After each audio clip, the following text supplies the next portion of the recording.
더불어민주당과 정부가 당정 협의를 열어서 3차 추경안의 사업 계획을 내놓았습니다. 이 소상공인 긴급자금 10조 원을 지급하겠다며 이달 내 처리하겠다 이런 의지도 강조했습니다. 문재인 대통령도 오늘 한 달여 만에 비상경제회의를 직접 주재하면서 이 코로나19 위기와 관련한 구체적인 하반기 경제정책 방안을 제시할 예정입니다. 관련한 내용 국회 취재기자 연결해서 알아보겠습니다. 최민기 기자. 네, 국회입니다. 네, 이 당정이 3차 추경안을 처리해 본격적인 시동을 건 셈인데 관련 내용부터 짚어볼까요? 당정은 오늘 21대 국회 들어 첫 당정 협의를 열고 이 3차 추경안을 이달 내 국회에서 통과시키겠다는 뜻을 강조했습니다. 이 규모도 역대 최대가 될 것이라고 밝혔는데요. 민주당은 당정 협의 뒤 소상공인에게 긴급자금 10조 원을 지원할 수 있도록 신용보증기금 출연을 확대할 것이라고 발표했습니다. 또 항공, 해운 등 주력 산업과 기업 지원을 위해 재정을 추가 투입하고 무급휴직 조건 완화 등 고용유지 지원금을 늘려 이 대상을 58만 명 확대하기로 했습니다. 또 민주당의 총선 1호 공약이기도 했던 공공 와이파이를 2022년까지 전국 4만여 곳에 단계적으로 설치하는 내용도 발표했습니다. 이와 함께 2022년까지 노후 공공건축물의 고효율 단열재를 보강하는 그린 리모델링 사업을 완료하기로 했습니다. 또 코로나19 감염 확산을 막기 위해 인플루엔자 무상 접종 대상을 만 14세에서 18세로 올려 230만 명으로 확대하기로 했습니다.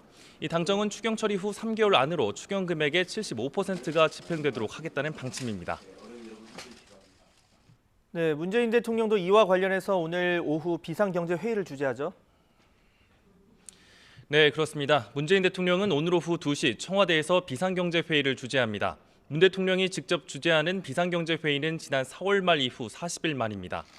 이 자리에서 문 대통령은 3차 추경안과 하반기 경제정책 방향 등 이 코로나19로 촉발된 경제 위기에 대처하기 위한 큰 그림을 제시할 전망입니다. 특히 21대 국회에 제출되는 3차 추경안의 내용과 규모를 확정짓고 한국판 뉴딜의 구체적 설계 방향까지도 점검할 것으로 보입니다. 이 앞서 문 대통령은 디지털과 그린이 한국판 뉴딜의 양대 축이라고 개념을 정리했는데 구체적인 사업까지는 공개하지 않았습니다.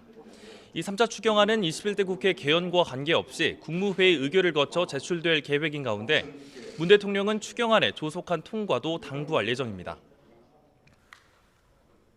네, 통합당 상황도 알아보겠습니다. 이 김종인 비대위원장 체제가 공식적인 활동에 들어갔죠.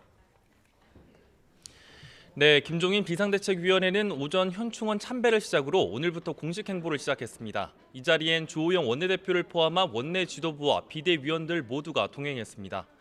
김 위원장은 현충원 방명록에 진취적으로 국가를 위해 최선을 다하겠다는 다짐을 남기고 이어 국회로 돌아와 비대위 첫 회의도 주재했습니다.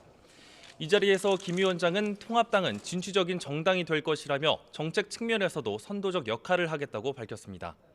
이 첫 비대위 회의석상엔 변화, 그 이상의 변화라는 글귀를 내걸어 당이 바뀌지 않으면 안 된다는 강경한 의지를 강조하기도 했습니다. 김 위원장은 비대위 산하에 경제혁신위원회도 설치해 코로나19 이후 급격한 경제적 변화에 대비한 중장기적 과제도 마련한다는 방침입니다. 김 위원장은 일찌감치 진보 보수에 얽매이지 않는 당의 고강도 혁신을 요구한 가운데 청년당원 활성화와 저출산, 교육 불평등 문제 등 다양한 의제에 대해서도 목소리를 내겠다는 뜻을 내비쳤습니다. 지금까지 국회에서 YTN 최민기입니다.